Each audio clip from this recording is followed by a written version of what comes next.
Hello friends, welcome to channel. First of all எல்லாருக்கும் happy independence day, சுதந்திர தின நல்வாழ்த்துக்கள். ஆகஸ்ட் 15 1947 நமக்கு சுதந்திரம் கிடைச்சிச்சு. அந்த சுதந்திரத்திற்காக ஏகப்பட்ட வீரர்கள், தலைவர்கள் எல்லாம் பாடுபட்டிருக்காங்க.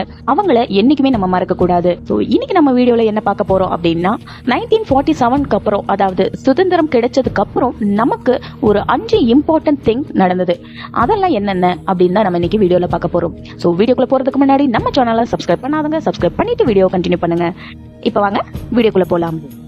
1947ஆம் ஆண்டு இதே ஆகஸ்ட் 15 இந்தியாவிற்கு பிரிட்டிஷ் ஆட்சியாளர்களிடமிருந்து சுதந்திரம் கிடைத்தது. நம் முன்னோர்கள் பலர் பல தியாகங்கள் செய்து கிடைத்த இந்த சுதந்திர தினம் நிச்சயம் நாம் கொண்டாடப்பட வேண்டியதுதான். 1757களில் இந்தியாவிற்குள் பிரிட்டிஷ்காரர்கள் வணிகம் செய்ய நுழைந்து பிரிட்டிஷ் ஈஸ்ட் இந்தியா கம்பெனி என்ற நிறுவனத்தை உருவாக்கினர். அவர்கள் நாட்டில் தயார் செய்யப்பட்ட பல பொருட்களை இந்தியர்களுக்கு விற்பனை செய்தனர். கொஞ்சம் கொஞ்சமாக அவர்கள் இந்தியாவையே கைப்பற்றி 1858 முதல் இந்தியாவை பிரிட்டிஷ் அரசின் காலனி நாடாக மாற்ற ஆட்சி செய்ய ஆரம்பித்தனர்.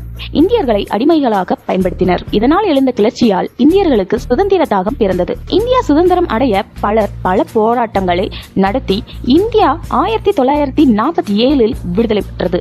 அன்று முதல் இன்று வரை இந்தியா ஒரு ஜனநாயக நாடாக மாறியுள்ளது. இந்நிலையில் இந்தியாவின் சுதந்திர போராட்டம் மற்றும் அதற்கு பின்பு நடந்த சில சுவாரஸ்யமான விஷயங்களை தான் இப்ப நம்ம பார்க்க போறோம். நம்பர் 1, தேசிய கீதம். இந்தியாவோட தேசிய கீதம் ஜனகணமனன்னு சொல்லி நம்ம எல்லாருக்குமே தெரியும்.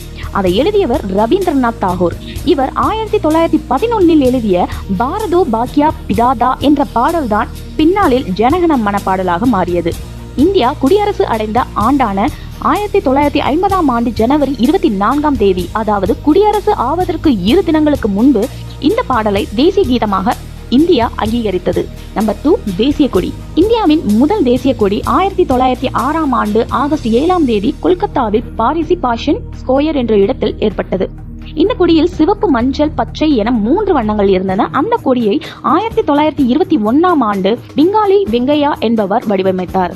அதன்பின் தற்போது உள்ள இளஞ்சிவப்பு, வெள்ளை, பச்சை நடுவே அசோக சக்கரத்துடன் கூடிய இந்திய தேசிய கொடியை 1947 ஜூலை 22 ஏற்றுக்கொள்ளப்பட்டது. இறுதியாக ஆகஸ்ட் 15 1947 ஏற்றப்பட்டது. இந்த கொடியில் அசோக சக்கர டிசைனை வடிவமைத்தவர் சுரையா தியாப்ஜி அவர்கள்தான். Number 3, August 15. 2ஆம் உலக போரில் ஜப்பான் சரணடைந்த பின்பு பிரிட்டிஷ் அரசு இந்தியாவிற்கு சுதந்திரம் வழங்க முடிவு செய்தது. அந்த அறிவிப்பை லார்ட் மவுண்ட் பேட்டன் ஜூலை 18 1947 அறிவித்தார். இந்தியாவின் ஆகஸ்ட் 15 1947 முதல் விடுதலை அளிக்கப்படுவதாக அந்த தேதியை அறிவித்தவர் அவர்தான். நம்பர் 4, வந்தே மாதரம்.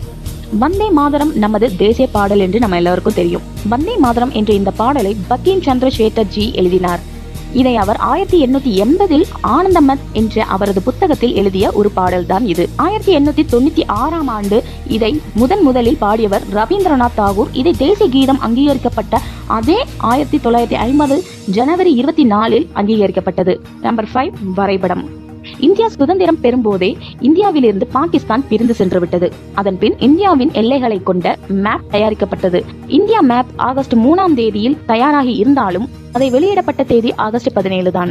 அதாவது சுதந்திரம் கிடைத்து 2 நாட்களுக்கு பின் தான் இந்தியாவின் அங்கீகாரபூர்வமான வரைபடம் வெளியிடப்பட்டுள்ளது. அண்ட் லாஸ்டா நம்ம ரவீந்திரநாத் தாகூரை பத்தி பார்க்கலாம். ரவீந்திரநாத் தாகூர் இந்தியாவின் தேசிய கீதம் மட்டுமல்ல, வங்கதேசத்தின் தேசிய கீதத்தையும் அவர் தான் எழுதியிருக்கிறாரு. அவர் எழுதிய அவர் சோனார் பங்காளா என்ற புத்தகத்தில் உள்ள முதல் 10 வரிகள் தான் 1971ஆம் ஆண்டு வங்கதேசத்தின் தேசிய கீதமாக ஏற்றுக்கொள்ளப்பட்டது. இலங்கையின் தேசிய கீதமான ஸ்ரீலங்கா மாதா என்ற பாடலின் வரிகளும் தாகூரின் வரிகளின் ஏற்பட்ட தாக்கத்தால் தான் எழுதப்பட்டுள்ளது. சோ அவ்வளவுதான் ஃப்ரெண்ட்ஸ், இன்னைக்கு நம்ம ஆஃப்டர் இண்டிபெண்டன்ஸ்ல நடந்த சில சுவாரஸ்யமான விஷயங்களை பார்த்தோம். இந்த வீடியோ உங்க எல்லாருக்கும் பிடிக்கும்னு நம்புறேன். அடுத்த வீடியோல உங்களை மீட் பண்றேன். அது வரைக்கும் நம்ம சேனலை லைக், ஷேர், கமெண்ட் பண்ணி சப்ஸ்கிரைப் பண்ணுங்க. மறக்காம நம்ம சேனலுக்கு சப்போர்ட் பண்ணுங்க. பாய்.